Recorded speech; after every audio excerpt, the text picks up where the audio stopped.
It's so hot outside. It feels like my skin is melting.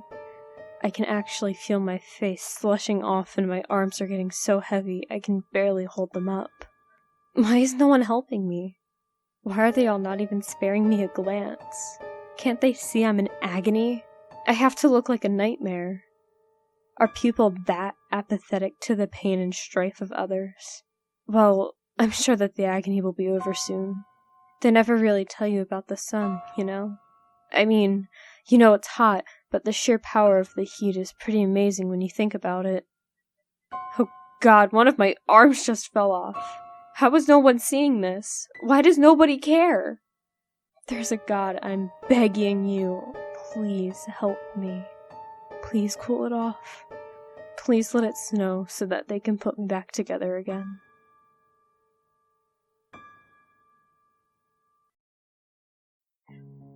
All parents want something for their children, whether it's success, happiness, or just a better life than they had. My parents, well, after 2 older siblings who only survived a few sickly months after birth, what my parents desperately wanted was for me to be safe. I suppose that reason is as good as any for why I turned out the way I did. I didn't grasp something was wrong with me for a while, despite the sudden deaths that often punctuated my childhood. It wasn't until one day in 3rd grade that I fully understood. Scott Thomas had pushed me down on the playground, splitting my lip and scraping up my knee. He went home sick hours later, and the next day, a grim-faced teacher informed us Scott had passed away suddenly in the night. It was that day I realized I was a danger to everyone around me.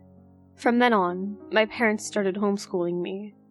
I was kept as isolated as possible without raising suspicion from the neighbors. We moved every couple years to ensure no one started piecing together the deaths that I inevitably wreaked on those around me, like some kind of modern-day Typhoid Mary. We couldn't prepare for it getting worse, however. One day, my mother caught my earring on her sweater as she leaned over to kiss me. The resulting drop of blood was all it took to send her convulsing to the floor. All I could do was cradle her head in my hands, sobbing as the life drained from her eyes. Dad started drinking after she died, and stopped pretty much everything else.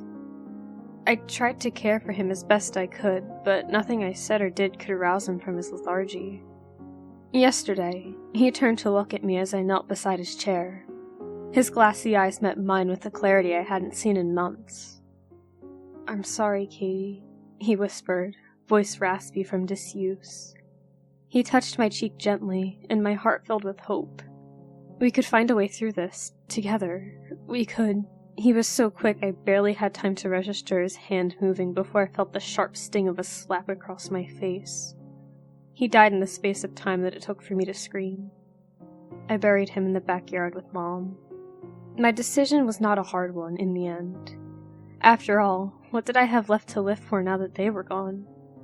As I took the pills, I cried tears of relief. I would be with them again, and best of all, I wouldn't be able to hurt anyone anymore. I vomited the pills up within minutes.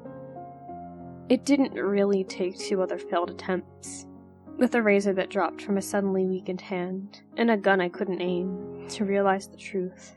There wouldn't be an easy way out for me. I'm safer than ever, even from myself.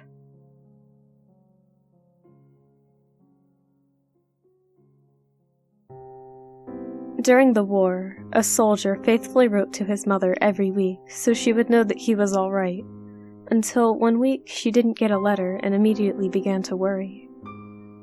Within a couple of weeks, she got a letter from the army saying that her son had been captured and was being held in a prisoner of war camp, and they assured her that he had no reason to believe that the American prisoners were being mistreated in any way.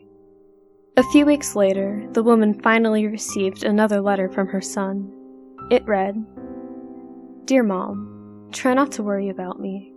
They're treating us well, and I'll be released as soon as the war is over.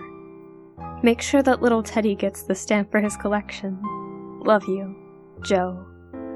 The woman was overjoyed to hear the news, but was confused because she had no idea who little Teddy was. She decided to steam the stamp from the envelope to have a look. When she did, she saw that written on the back of the stamp were the words, "They've cut off my legs."